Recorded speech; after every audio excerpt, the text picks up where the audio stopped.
So Marvel Future Fight recently released a developer note tackling a lot of things. It included the concerns of the Marvel Future Fight community, or the perceived concerns of the community, regarding certain facets of the game, and what the developers had planned in store for these aforementioned facets.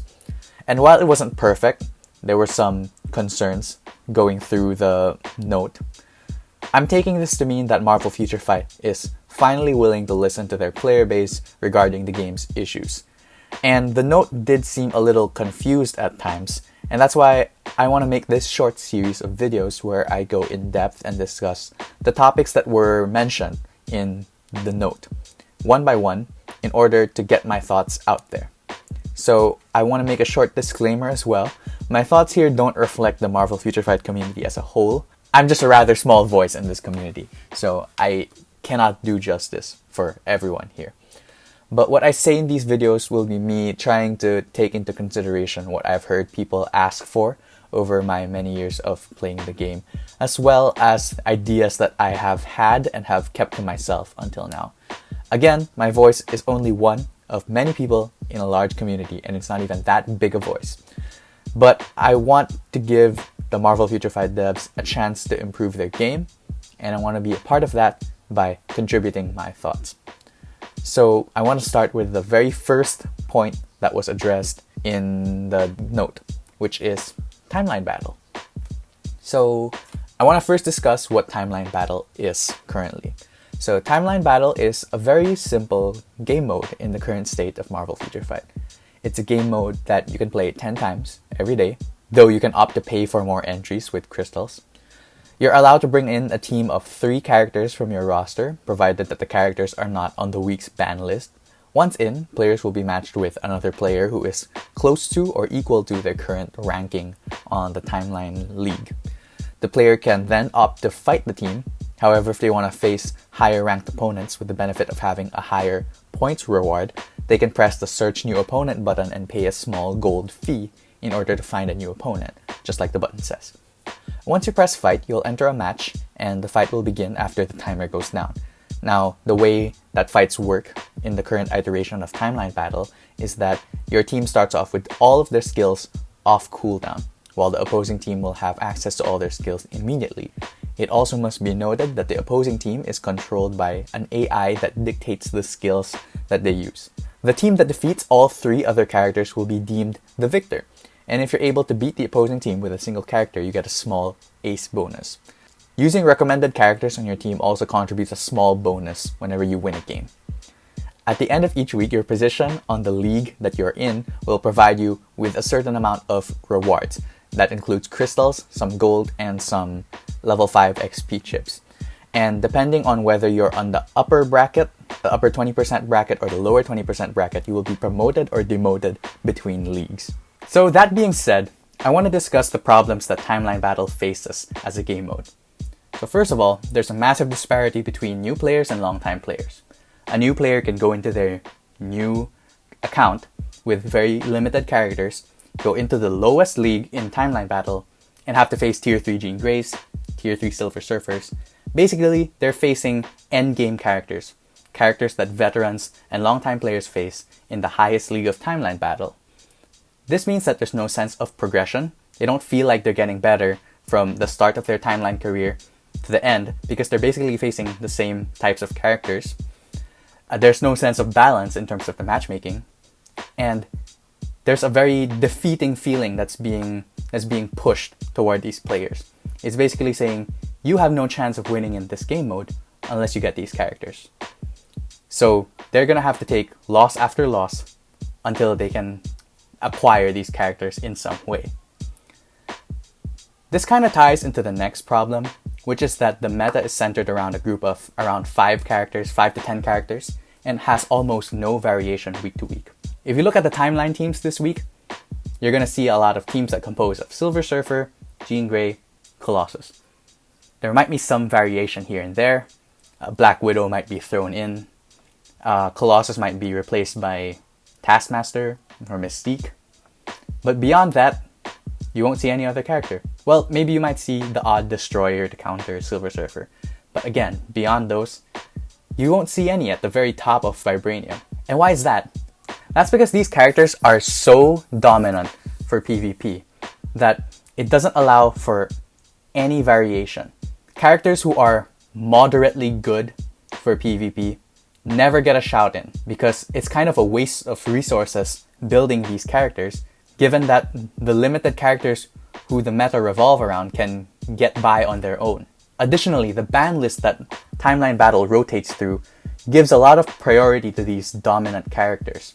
Jean Grey almost never gets banned, Silver Surfer never gets banned, Thanos gets banned quite regularly but still has his time, and these characters are not usually banned at the same time. So when one is banned, the other has their chance in the spotlight. That's basically what happens. This results in a very stale and a very boring meta.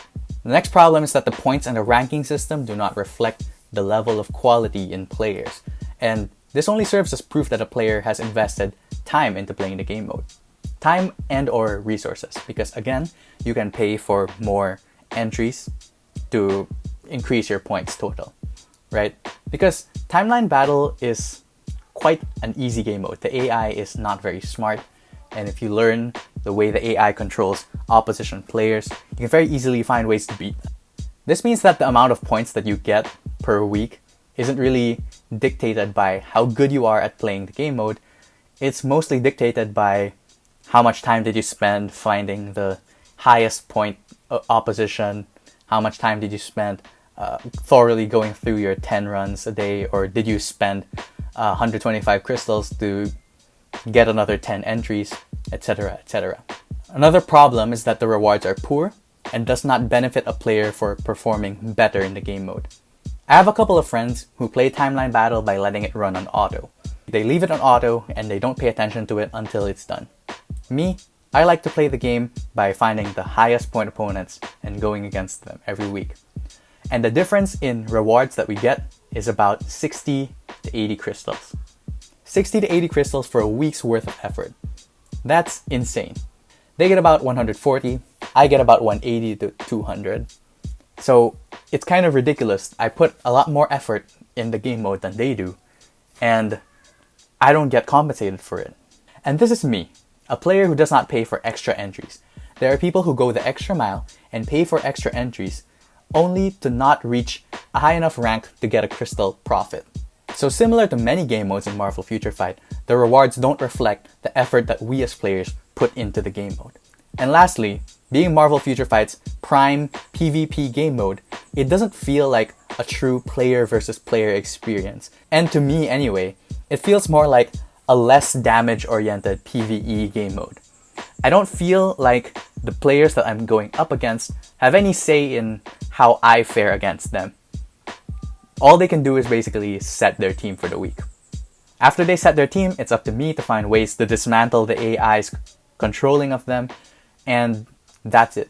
The opponents I face have less HP than world bosses, and thus they're much easier to beat. That's not to say that I get wins all the time. I lose the occasional game. But that's more down to the amount of times that I play the game mode versus other content. I get 10 entries a day. That's 70 matches a week. I'm bound to lose a couple of them.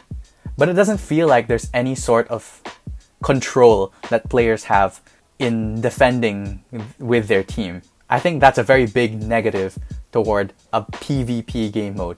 So now that I've discussed the problems that Marvel Future Fight's Timeline Battle faces as a game mode, I want to discuss solutions that the developers can take into consideration if they want to address the aforementioned problems.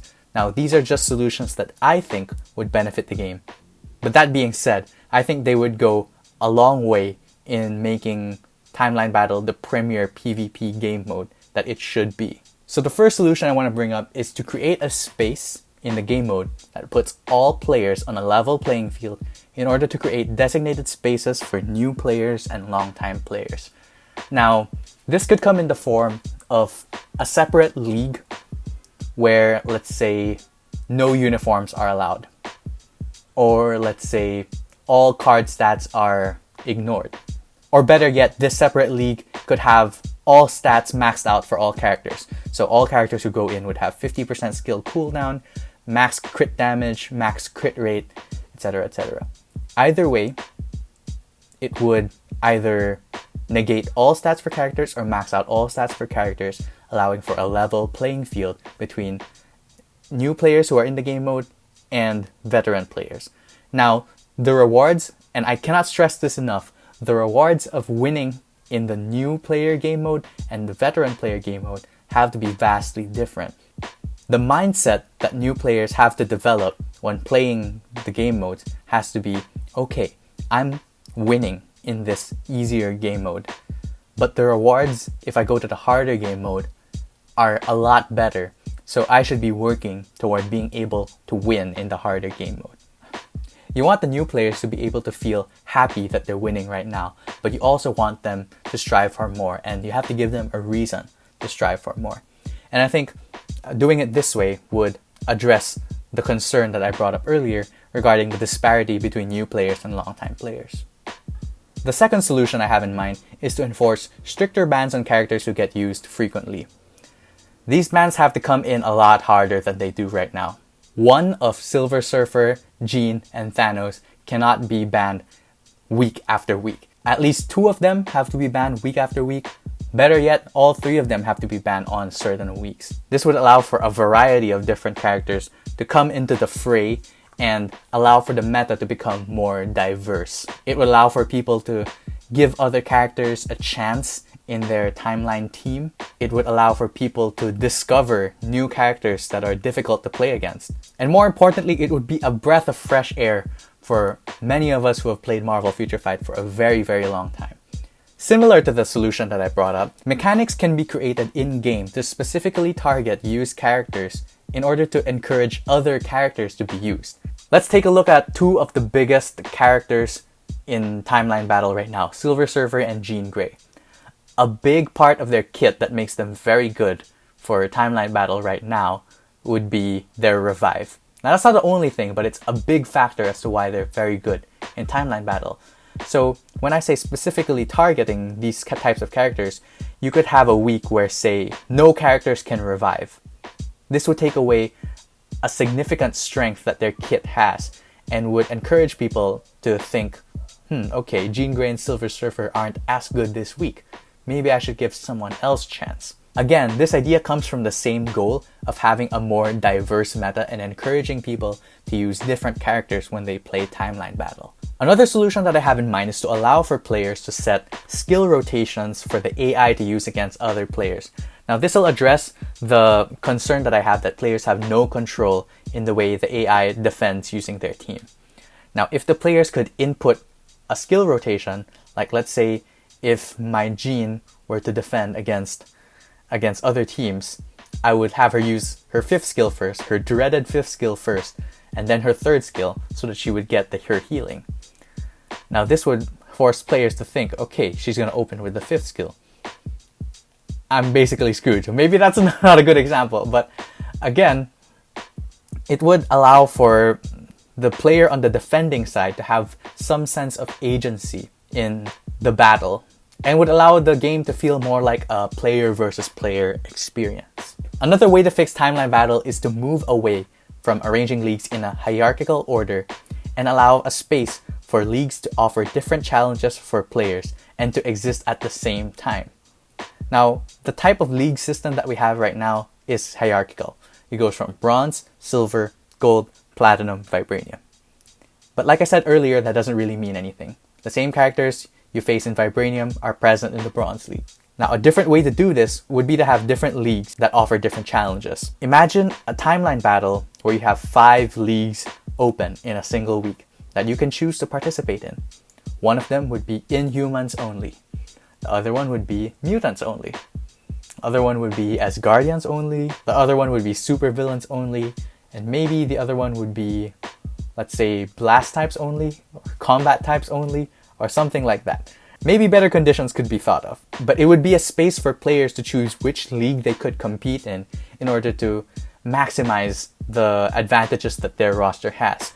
If they notice that, hey, okay, my roster has more combat type characters, more strong combat type characters, I could play in the combat league this week and maybe get a couple more points than usual. It would also encourage characters to maybe delve into other leagues that they wouldn't normally touch. this is an Inhumans league. My Inhumans aren't that well built up, and maybe I want to do well in this league. Maybe I should build up Black Bolt, maybe I should build up Medusa, etc., etc.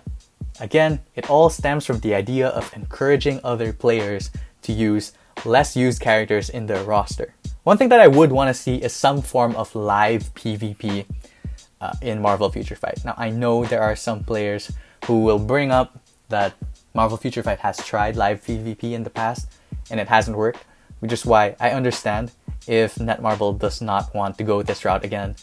But I feel like live PvP would be a great thing. You know, it would be a way for me to fight against other players, to fight against my friends, and to really embrace that sense of competition that games are built on. Anyway, it's just a thought. Again, I understand if they cannot do something like this. Needless to say, something that they can do to improve Timeline Battle almost immediately is to increase the rewards and or add some variety to the rewards. I get around 200 crystals every week. That needs to be doubled, maybe tripled. People need to be compensated properly for the effort that they put into the game. You can even add more rewards beyond just crystals. You can add things like comic cards. You definitely need more comic cards. You can add gold, a lot more gold. A lot of gold is spent re-rolling for opponents. I could use some of that gold back. There can be more things, but there just needs to be more rewards in general. And lastly, I think it's important that Marvel Future Fight considers removing or giving names to unnamed skill effects. Now, there might be others that I'm forgetting, but right now the one I'm looking at the most is Guard Break Immunity Penetration. Marvel Future Fight has almost never addressed this. I think the first time they addressed it was in discussing a bug with Richard Rider Nova's third skill, where they do address that it penetrates Guard Break Immunity. But yeah, there isn't an official name for it in-game. And right now, the only way to know if a character has it is to fight against them in Timeline Battle.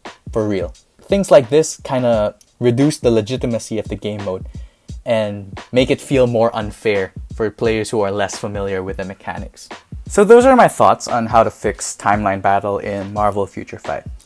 The sad thing is, I think that even if all of my considerations are accounted for by the Netmarble developers, I don't think Timeline Battle will be necessarily fixed. Again, that might be down to me not thinking that my solutions are perfect. I may have missed something crucial in the way Timeline Battle is structured, or other people might just have better ideas or better ways to fix the game. But I think it also stems from the fact that Timeline Battle is just so fundamentally broken. And I really think that most of the Netmarble devs' attention has to go to fixing Timeline Battle in order to improve Marvel Future Fight. I think the lack of a good PvP game mode in the game is really holding the game back. And it's holding it back in a big way because it's a truly terrible PvP mode. I do hope that I get to see a good version of Timeline Battle one day. One that I can enjoy, one that's fair for not just me, but for all players, and one where we are all compensated for putting effort into the game.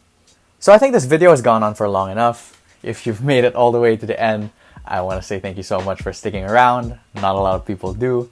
If you've stuck around this far, I would like to know your thoughts on Timeline Battle. What do you think? Do you agree with my suggestions? Do you have suggestions of your own? Or do you have any other qualms with Timeline Battle that I didn't bring up? I plan to do similar videos like this for other game modes in Marvel Future Fight, and I do look forward to them. I like talking about Marvel Future Fight a lot. It's a game that brings me a lot of joy. It brings me a bit of pain, but you know, it comes with it. Anyway, thank you so much for sticking around. I hope you were able to take something away from this video. And once again, thank you so much for watching.